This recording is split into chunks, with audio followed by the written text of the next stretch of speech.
Hey, friends. I'm Carole and I'm the host of the Caretakers Journey podcast. And I wanted to jump in here a few minutes before our episode today and just give you an update. Many of you have been following my caretaking journey for a while now, and some of you may be aware from social media that my mom passed away earlier this week. It's been a whirlwind of emotions, and I just have been taking it one step at a time. But here is the real cool thing, and the thing I want you to know today before you hear the episode that's going to air in a few minutes. God knew a month ago that these two things would line up: my mom passing away and the episode that you're going to hear today. My guest today is Dr. Allan Gates, and his book is called Where is God? And it's all about grief and loss. Chills, right? Oh my gosh. I cannot wait for you to hear the conversation that was recorded a month ago before my mom passed. It has helped me so much as I've navigated the grief and the loss and all of the things that hit you when you lose somebody important that you love. So, without further ado, let's dive into the conversation with Dr. Allan Gates. Where is God? And the many faces of grief. Hello, I'm Dr. Allan Gates, and you're listening to the Caretakers Journey podcast. Welcome to our meaningful conversation today. We all experience personal tragedy at some point in our lives. The question is, where do we turn for help, encouragement, and support when it comes? My guest today is going to share their own personal journey through grief and suffering. Dr. Allan Gates is a therapist, a graduate school professor, a nationally known speaker, and he was the director of inpatient and intensive outpatient mental health and chemical dependency programs. In his outpatient and private counseling practices, he has walked people through their journey of pain and discovery. And today he's going to talk about his book and his journey, Where is God? A personal discovery of grief and suffering. So welcome to the show, Allan. I'm so excited to dive into this conversation, I think. Thank you, Carole. I think that we both have a lot of experience with this area, and I'm Yeah. glad that we're going to be able to share it with your listeners today. Oh my gosh. Well, listeners, I'm gonna let you in on a little secret, and I'm gonna ask Allan. Right before we pushed record, Allan and I were catching up. And Allan, tell us real quickly what your last 5 weeks have looked like. So it's just been brutal in our household. In the last 60 days, my wife's mother died, her father died, and my father has died. So we are in the grief process and processing through and trying to understand the things that God's doing in our lives and asking us to do in terms of helping other people. So Oh this my is one gosh. of the things we get to do, Carole.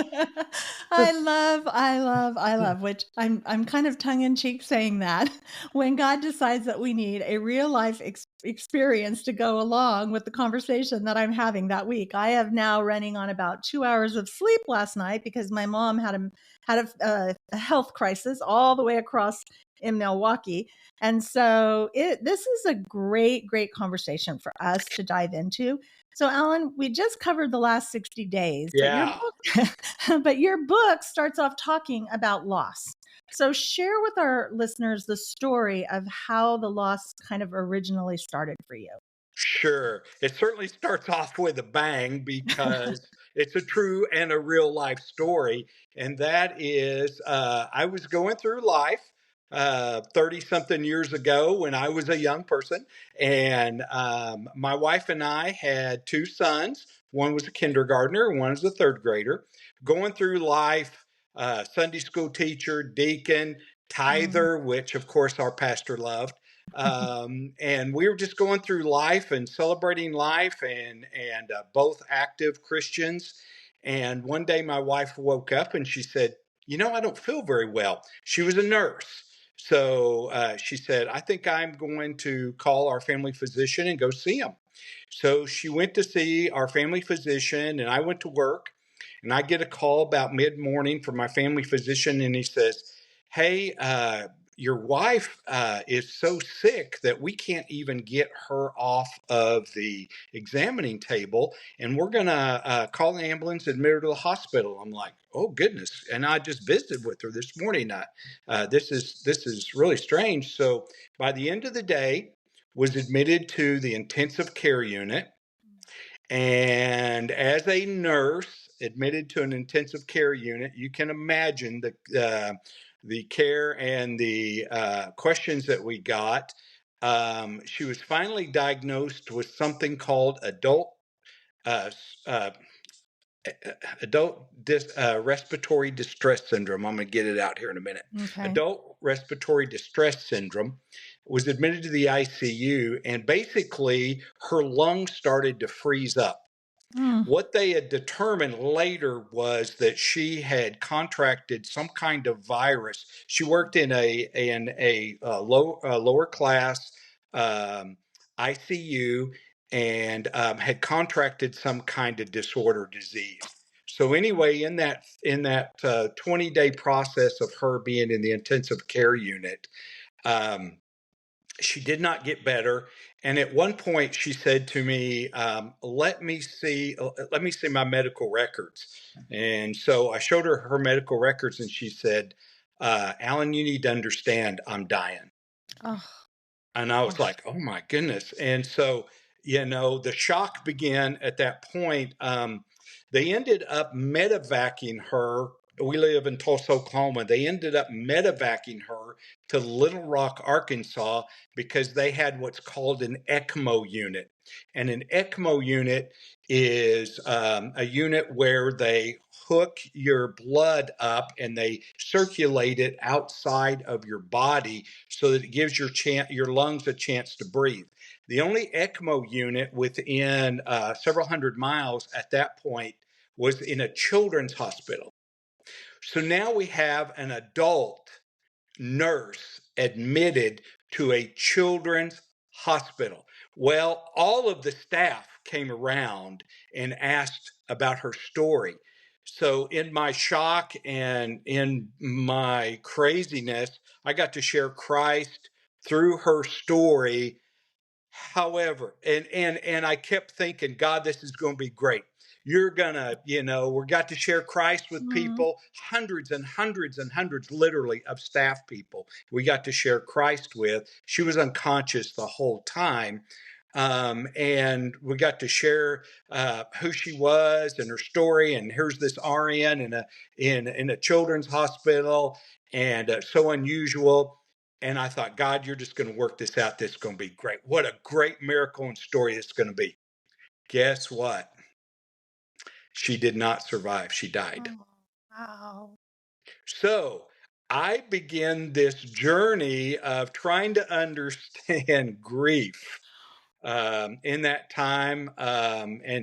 And so um, that's where the book starts, and that's where my journey started several years ago. And it's just been a recovering process because, as we know, grief Hmm. is this normal reaction to loss. Yes. And we all have experienced loss. Matter of fact, the only people that can't experience loss are those that can't understand love and can't experience love. Oh And I, my I gosh. think maybe the more we love, Carol, maybe the deeper our loss gets I with think people. I think you're so, so, so right. And one of the things that I've noticed through my own personal journey these past 10 years with my husband is I thought grief only hit you when someone passed away, like you with your wife. But what Sure. I but what I have discovered is that there is a deeper definition of grief that a lot of us don't understand. And you talk about what this looks like in your book. So, will you define what grief is Sure. for us? Absolutely. Grief is this process that the individual goes through after losing something or somebody significant.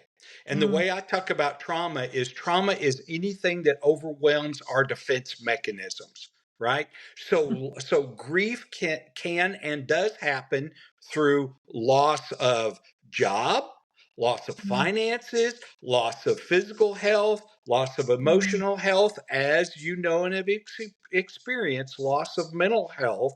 yeah. And so people can experience and do experience grief. And we all have this same common experience because God gave us emotions. And I think God wants us to go ahead and process through those emotions as we walk through this tough thing called grief. Mm. Oh my gosh. And I know as I'm dealing with my mom who's on hospice, I know I'm Hmm. dealing with this grief of losing her. But I've also discovered that in my caretaking journey with my husband and now with my mom, that I'm struggling with grief. And the first time a therapist said to me, "You are struggling with grief and we need to do some grief work with you." I said, "What do you mean?" And then I started to go home and in my journal that night, I wrote, the grief of what was lost, meaning Mm, the life that I had before this happened, absolutely. and especially the grief of what will never be again. And so these are real causes for grief. And I think that there's other listeners out there like me who did not understand that any type of a loss. So let's even take it deeper because you talk about loss and trauma, but Yeah. can like the loss of a job or the loss of a pet? I mean, Yeah. what are some really other causes of grief that we've run into? Sure. I think the big one is what you've alluded to. What we lose is not only the present, Mm, but we lose the past in terms of memories and what we had, and we lose the future. So we lose the past, present, and future in yeah. grief. And that whole process obviously can derail us into a lot of different areas. And so that our behaviors sometimes look crazy to other people from the outsiders, and they don't understand, right? I mean, they don't understand what they want, and what other people who love us want for us is they don't know what to say because Yeah. there's no model to talk about grief in our society. There's no model to talk about loss and death. Matter of fact, we have phrases that we use that denies death, like he passed on, or Yeah. they went to the other side, or just that kind of terminology. Right. Secondly, what happens to our friends and relatives is they get in touch with their own mortality when they see us suffering Yeah. through grief, right? And then Mhm. and boy, do they become afraid of our intense emotions. I know I became afraid of my intense emotions, and other people certainly do become Uh, afraid of mine. And they want to help, right, Carol? But they're yeah. powerless. They're Yeah. powerless. And and then they want to give us these, easy answers to these complicated life struggles, like, "Oh, I know why your husband has mental illness, because he X," right? Whatever X Yeah. was. He didn't take enough vitamins, or he Uh, he stumbled and fell, or the grass grew and he got some kind of horrible allergy, and then he got mental illness. I mean, Carol, you've heard all of those I kinds of have. things I've about your heard them husband. all. Yeah, yeah. But I think the key is what you wrote in your book, and that was being awake in the middle of a nightmare. I think that really, Carol, talks about this whole process in a very short sentence. You were able to capture all of these pieces and put that together. And that's what it feels like. And last night we had a rough night with my mom. I'm here in California. She's in Milwaukee. They didn't follow the protocol at the apartment complex where she lives. So she Yep. ended up in the ER. And then I couldn't get them to understand that she's on hospice and who's going to pay for this. And Yeah. there's so many different things. And I found myself just ramping, ramping, ramping. And then I thought, you know what? If I don't find something to get the pressure out of my system, and I'm not going to go back to sleep. So I went in the living room and I turned on this psychotic thriller that you have. I know. And I sat there for 2 hours watching this show because I had made a commitment to my son that I would watch it. And it's weird, but it was exactly what I needed because I had to pay. And then when I got done, I thought, that didn't really help because, as you say, I feel like I'm in a nightmare and I can't just get in the car and go fix it. Yeah. You Yeah. know, and that's how it is with the mental health. That's how it is with Yeah. physical health. That's how it is with your wife. And Yeah. so, sometimes it comes down to making a choice. And that's the next thing I want to talk about because in your book, you write, Yeah. as one experiences the losses in life, we must make a choice. And that's what I talk about a lot, the choice to find joy. And the choice is usually found, you write, in questions. So Mm-hmm. what are some of those questions that you use or you have used to try and make sense of the grief journey you're walking through? Right. So the title, that's why I called the title of the book, Where's God? The Grief Journey. Because as Christians, we begin to question our faith. We begin to question God. Mhm. We start through this process, and they talk. A therapist talk about stages of grief. I don't happen to believe that there are stages of grief. I think there are cycles in grief. Yeah. I think there are roller coasters in grief. I think there's circles in grief, and I think we can even be in several stages at the same time in our grieving.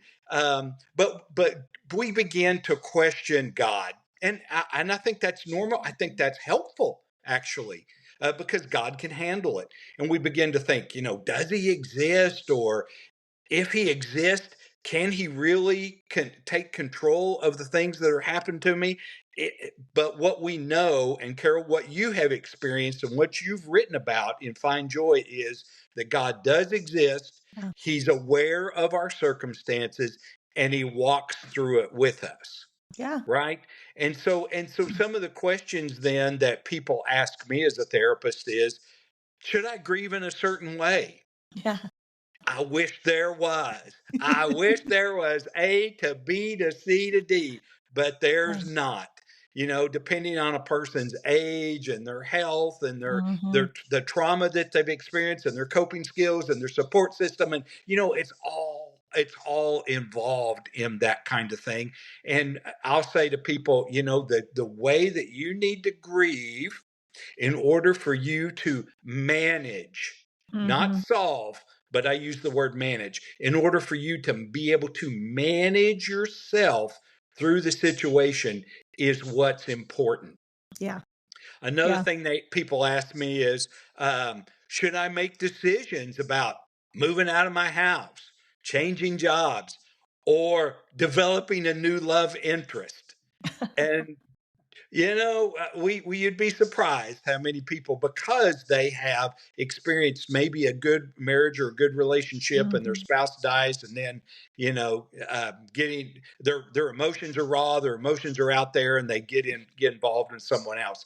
So I, as a therapist, I tell them what I call the two-person rule, and that is you got to find two rational people in your life, and you got to listen to them and do what they say. I love that. That's one of the reasons why I love talking to you. We did a 4-part series on the church and mental health in the very first few months of the podcast. And it was amazing because I learned so much. And as I'm walking through this grief, I'm thinking of all of the things like people will say to me, well, your mom will be in a better place. And I'm like, well, yeah, we know she's going to heaven, but why is that a better place than being here with us? And That's exactly right. Yeah. Yeah. understand what they're trying to say. But, Right. and as my caretaking journey has continued, I'm now on 10 years with my husband's mental health and now physical health. The last Yeah. 24 months, the last 19 months, he's added some physical health issues to it. And I love, I'm saying this again, kind of sarcastically. I love when people say, have you found your new normal yet? And I just want to go. There are days where I have to like put my hands in my pocket and because I'm Yeah. gonna like strangle somebody because I'm like, new normal. What does this mean? And you have this chapter in your book that I love where you define normal. So how does one go about what you say in your book, redefining normal? Because That's right. I need help. That's right. We all have to go through that process, interesting enough, when we experience loss, and that is redefining, as you stated, redefining normal, because you're going to be in the recovering Mm, ing process, not the recovered ed mm, process. I tell people, don't worry about recovery, worry about the recovering process, mm, because when you're redefining normal, and you have to, you're going to, first thing you're going to do is you have to understand you are going to experience shock. You're going to do it, and God built our brains that way so that we could escape the horrible reality mm, of the moment, mm. right? So good. That horrible reality of the moment when we find out my spouse, got killed in a car wreck, or the diagnosis comes of cancer, or whatever those horrible moments are. God has built us so that we don't get to, and we don't have to experience all of the flooding of emotions that happens at once. Because I think we would just explode at that point, and I'm saying that emotionally, we would just Mhm, not be able to work through that process. So we're going to redefining normal. You got to say, okay, I'm going to experience shock, and that's okay. God's built me that way. Secondly, you're going to experience denial mm, in this process. You will, because you can't admit to the total reality of the situation. You would decide not to go on with your life if you take a look at things the way that they are or presented. Because what do? You project into the future, and you mhm. say, oh no, I can't do it. I can't do it that way. Right? So you're Yeah. going to experience this thing called shock. You're going to experience this thing called denial. And unfortunately, or fortunately, God allows us to experience anger at Him. Mhm. He does. Yep. And that comes back at times. A lot of times we experience that anger, those emotions, those powerful things that He's given us. So shock and denial and anger, and you're going to experience sadness, and you're going to experience anxious thoughts. Now, we need to make a distinction between depression and sadness, Mhm. and Please, anxiety and anxious thoughts, because please. they're different things, right? Yes. Depression is a diagnosis, it is a mental illness, it is not sadness. Sadness is appropriate in the grieving process. Depression, again, is a disorder. And I just say to people, and unfortunately, I probably say this to my pastor too many times, don't get up there and say you're depressed. That's not what you are. You are sad. You're having Yes. sadness. We all have sadness moments. You're not having depression. That's a disorder. Don't get up there and say you have anxiety. You do not have anxiety. You have anxious thoughts. You have worrisome thoughts. So I make a big deal about that to people, because I think folks need to know that that's a normal experience: sadness and worrisome thoughts. You're going to Oh. feel guilt. Mm. You are absolutely going to feel guilt when you experience loss.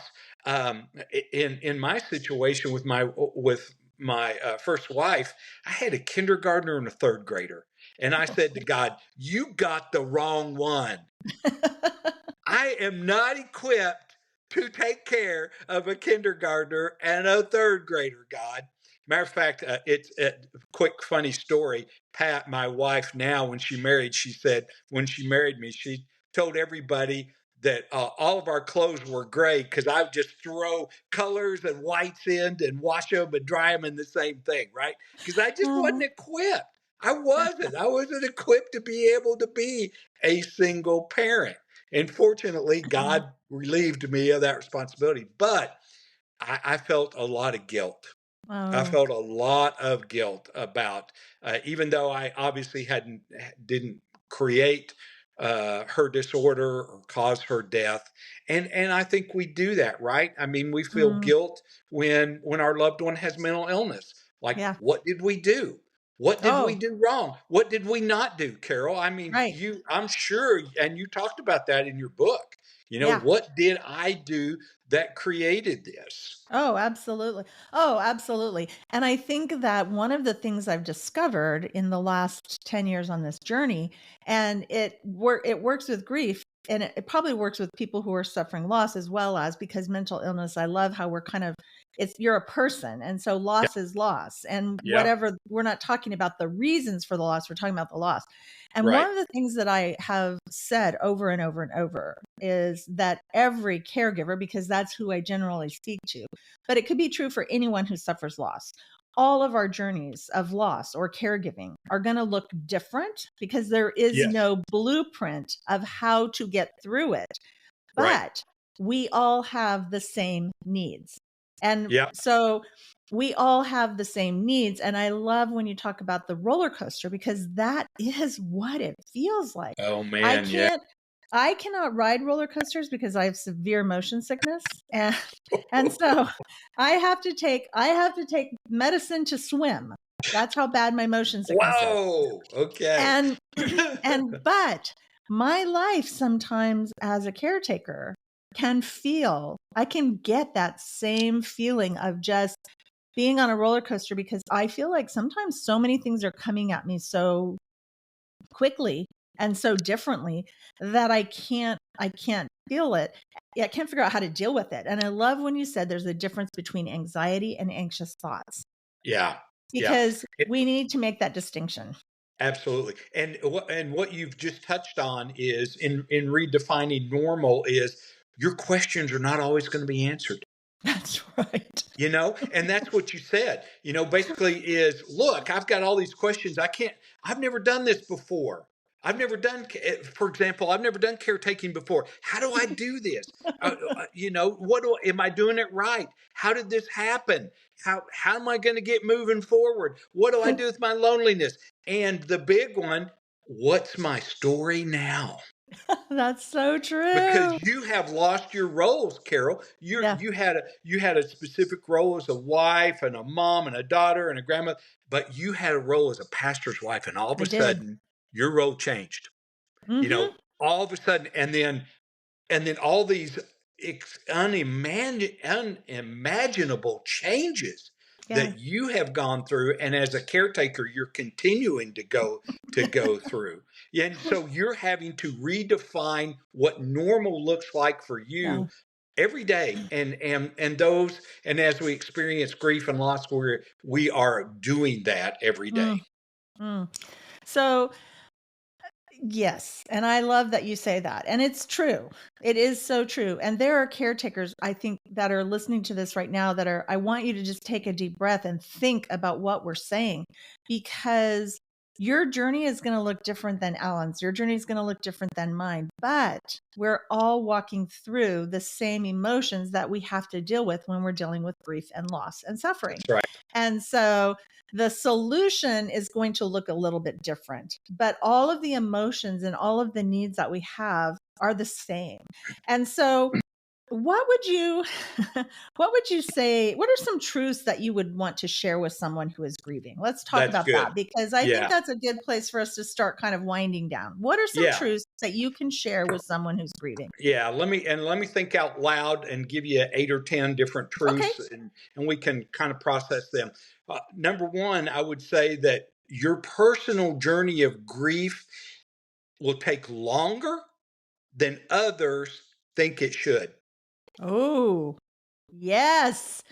Oh, good. Yes. I like Because that. they want you to get over it, and they don't say it, but suck it up, get over it, pull yourself up by your bootstraps. Let's go. You've got other children. You have a good life. So, I mean, it's the strangest thing that happens how other people want you to get through it again because they have to face their own mortality. I would say, secondly, you're going to have good days and bad days. Oh, And amen. and when you have a good day, don't be afraid to experience it. Mm. It doesn't mean you're over it. It doesn't mean you're over the death of your spouse. It doesn't mean you're over whatever it is. When you have a good day, experience it, consider it a gift from God for that day, consider it a blessing, and go, because the bad days are coming on that roller coaster and on that cycle. Oh, 2 good ones. Okay, keep going. You're hitting you're batting 100 here. Okay. I think we have to realize another truth is that your relationships that you have are not going to be the same. For example, my wife and I had two couples that were really, really, really close friends. And then when she died, they were not able to connect with me, and they certainly weren't able to connect with me and my new wife. And Mm. it grieved. Not only did I lose my wife, I lost my best two friends in the process. They Oh, just could not do it. They couldn't do a new relationship with us. And so your present relationships are just not going to be the same. It's not going to be the same with family mm. members, Oh my gosh, that is so right? true, and I'm thinking right now about a couple of friends who didn't like the way or the choices that I was making when Yeah. we were dealing with in the early days of my husband's mental illness diagnosis, and they didn't like how transparent, how I talked about it all the time. It made them uncomfortable, and I remember the day that I texted a friend and I was blocked. Wow. And I was like, Yeah. "Oh my gosh." Yeah. And I think it took me a while to understand what you're just saying, because it's when we get into these rhythms of what is comfortable and what is normal in our friendships, and then when my husband began to struggle and everything changed, his personality changed a little bit, which made it Sure. really difficult for the couple friends that we had. And then all of a sudden you wake up one day and you go, what happened to our nucleus of friends? And then there were the new people that came in who tried to help too much and Yeah. tried to tell me what to do. And Sure. and when you don't do what they think, then they're like, well, you don't care what I think. And I'm like, well, it's not that I don't care what you think. It's that you're not living in the house and you don't see the dynamics. And I think it's so, so true. The relationships that we have will never be the same. Never be the same. I think maybe another one is you're going to think that this process is so unfair, and you're going to question God. And Absolutely. you know what? It's unfair. I tell you, and I'm questioning God when that happens. Oh, But I that's tell you, the truth. I write about that in my book. I am a big one, and I Yep. have since I started the relationship with God, I am a very verbal person when it comes to my relationship with God, and I tell him exactly how I feel. With Yep. clenched fist raised in the air. And then I have to take a deep breath and I have to realize that this is a choice that I'm going to make. And Yep. I got to calm down Yep. and I got to put myself in the corner for a few minutes and Yep. put myself Yep. in a timeout. But yeah, Yep. it's true. We are going to ultimately, at some point, you are going to blame God. Yeah, you are. Maybe another one is what you're pointing out in terms of friendships is, guess what? Life's going to go on for your friend and families, and they're not going to understand your suffering. They are not going to Mm, understand it. yeah. And they have no idea. They can't relate to it, and they're scared of your suffering. Again, they're afraid of your intense emotions because you're just going to break down in the very strangest of places. I remember after she died, I went a couple of days later. I went to the grocery store, and I thought, how in the world can these people be shopping for groceries? How in the world can they possibly do that when I'm suffering? And I would Oh, just break down and cry, and people are like, "What is the world?" Do we need to call 911? No, I'm just in pain. Yeah. So oh, that's the truth. Just accept the fact you're going to break yeah. down the strangest of places. It might be a parking lot before you get yourself together. It might be the grocery store. It might be at Mhm. church, Yeah. and people don't know what to say to you at church. They don't know what to say. I'm sorry for your loss. Well, guess what? My whole life is upended. What do you mean you're sorry for my loss? My Oh, I whole love. life has changed. Everything is dramatically different, you Yeah. know? And Yeah. and I think maybe the last truth that I would share today is you're not always going to have words to describe your thoughts, feelings, or behaviors. Oh, yes. That is so true. That is so true. And there are times where I'm like, why did I do that? And Yeah, exactly. then I go, oh, I know why. I know exactly why. And I have been blessed with a couple, a pastor and a pastor's wife in Knoxville, Tennessee, who have just taken me in and have kind of become my oasis of respite care. That is And wonderful. she is an amazing friend, and I try to go there. In fact, I'm getting ready to go there next week for a week or 2 or 3. I don't know. I haven't exactly decided how long I'm going to be gone, but we need to understand that there's just, and there, I love that I can just sit on their couch and Yeah, they give me what I call the ministry of presence. yeah, that's No exactly right. words, no words, but they will take me to Dollywood and feed me cinnamon bread or, barbecue or whatever I need. They're really good about that. But I And love the fact that I don't have to have words and they don't feel like they have to have words. And I think and those are the people that's that get us good. through.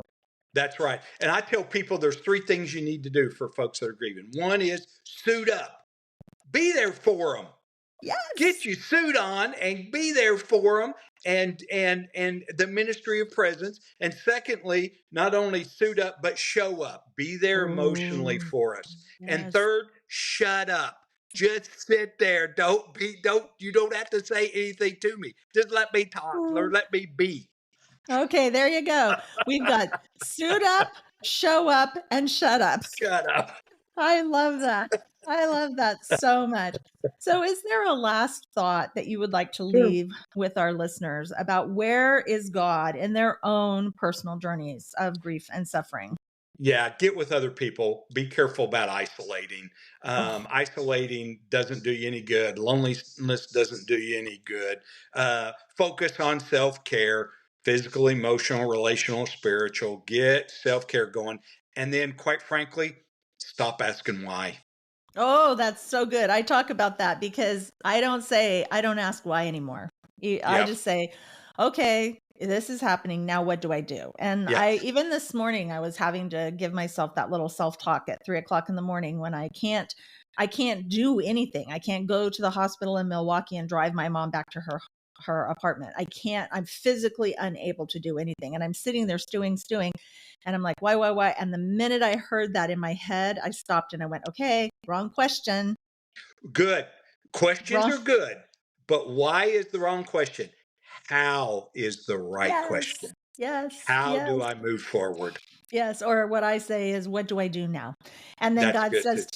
God says to me, you will know what to do when you get there. Just take a deep breath and keep watching your psycho thriller.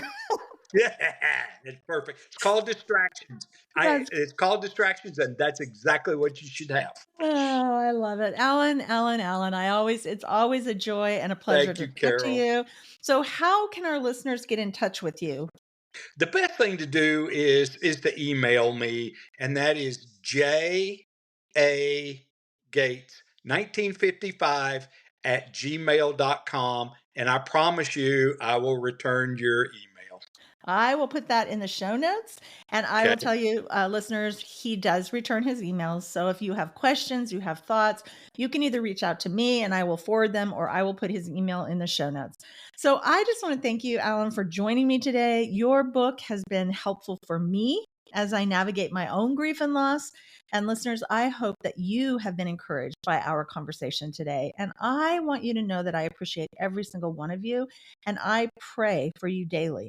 Every day, I go through the list of where, in what countries you are in, what cities you are in, and I pray. I don't know you, but God knows who you are. And I just want you to know that you are part of the Caretakers Journey community. So thank you. And thank you for those of you who have reached out in the last few months. I've had some wonderful emails of encouragement, and that means so much. If you know a caretaker, will you share the show with them? Because this is how other caretakers find us, is word of mouth. Or if you haven't, subscribe or follow the show, because that also puts us in the algorithm so other caretakers searching can find us.